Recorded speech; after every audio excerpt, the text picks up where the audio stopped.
Happiness.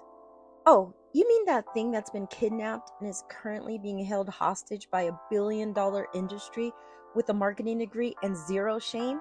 Yeah, that happiness. Because here's the truth nobody says out loud: they don't actually want you to be happy. A true happy person is very dangerous. They cancel subscriptions.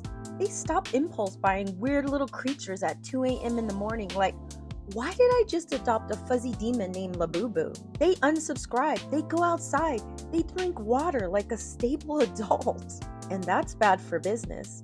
So instead, they sell you this little life recipe. Get the job, find the love, buy the house, work hard, save money.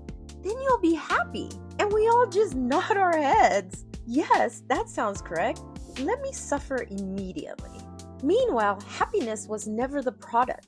Selling the idea of happiness, oh, that's where the money is. Hi, I'm Margot. Welcome back to The Struggle Continues, a podcast for anybody whose life didn't go according to plan or outline or basic common sense.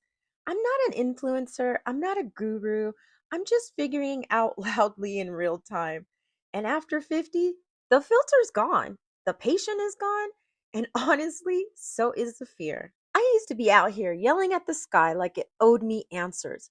Why am I not happy? Happiness was a vending machine, and I just kept hitting B7 with aggressive confidence. And the vending machine was like, ma'am, you are out of quarters and also emotionally confused. I really thought there was a formula. If I just worked harder, made better choices, found the right routine, bought the right planner, color coded my breakdown, then one day, boom, confetti, fireworks, emotional stability. But here's what took me way too long to realize: I never even stopped to ask, what the hell am I chasing? What does happiness even look like? How would I even know if I got there? Because they sell happiness like it's a destination, like it's a city.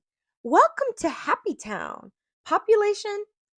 Not for you yet. And every time I get close, they move it. Graduate, then you'll be happy. Get a job, then you'll be happy. Get promoted. No, wait, now that's happiness. Get married, have kids, buy a home, retire, die? I guess. And that's when it finally kicks in. When is the ribbon cutting ceremony for this happiness we were promised? And the crazy part, we don't question it. We assume it's us. Oh, I must have missed that step. Oh, I need another journal. Maybe this highlighter will fix my life. Ma'am, you are not one gel pen away from inner peace. No one ever actually arrives. It's not because we're failing. It's because the system is designed so you never stop chasing long enough to realize you're in a cage. Because the second you see the cage, oh, it's game over. You stop playing and they stop profiting. Let's talk about the original scam real quick. 1950s advertising. Who hasn't seen Mad Men? They said, here's a vacuum. Also, this is your entire personality now, women. Congratulations. They didn't just sell products, they sold a life script. White picket fences, family, smiling woman vacuuming like she won the lottery. Meanwhile, her husband is in the living room, chain smoking and calling it providing. Half that dream was just a performance, but it worked because they packaged happiness like it was something you could buy. Car equals happiness, house equals happiness, job title equals happiness. And when you didn't feel happy, oh, that's on you, girl. You doing it wrong. Now, fast forward to today. We're not just chasing happiness anymore, we're performing it. Social media turned happiness into the Olympics. The gold medal goes to whoever looks the happiest, not whoever actually is.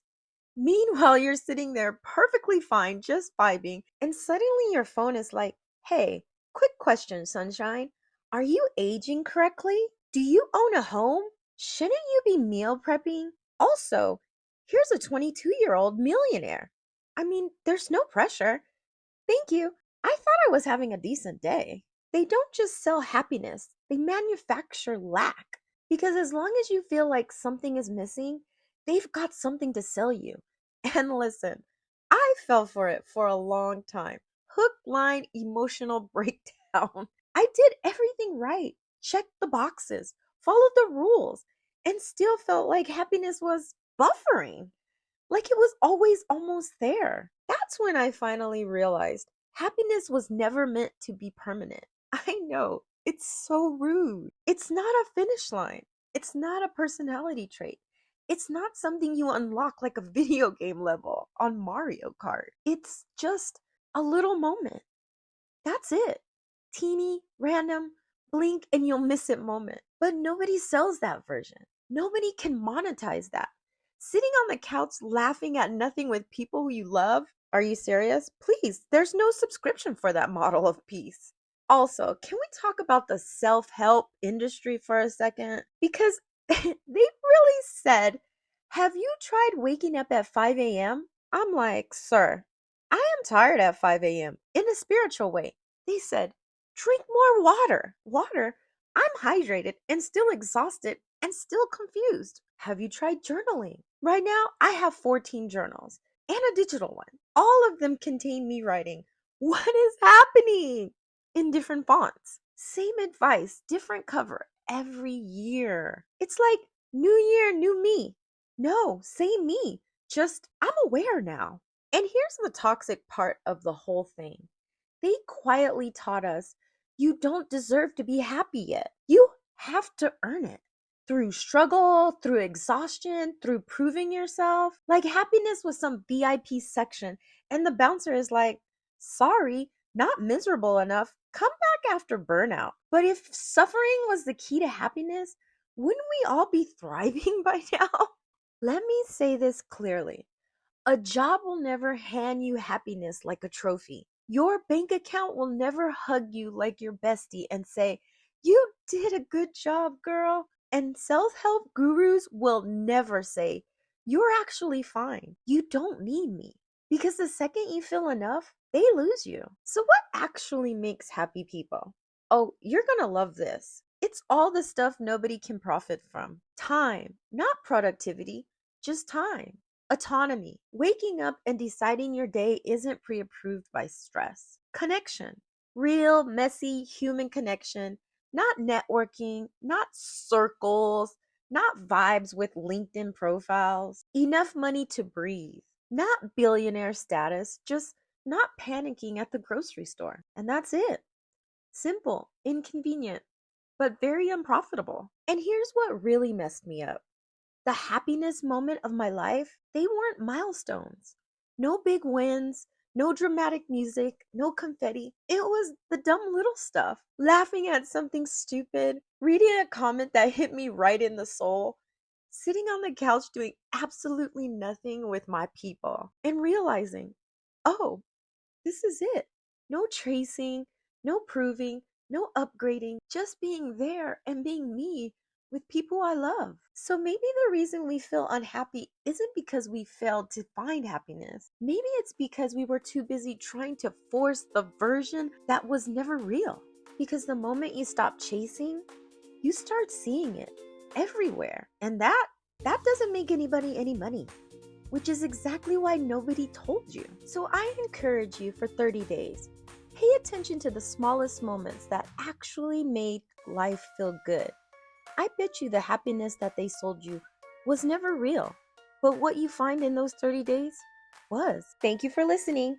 If you're into unfiltered thoughts, questionable life choices, and figuring out way later than expected, welcome. You're my people. You're part of the struggle crew. Check out another episode, and I'll catch you next week. Still evolving, still spiraling a little bit, because no glow up cancels out. The struggle always continues.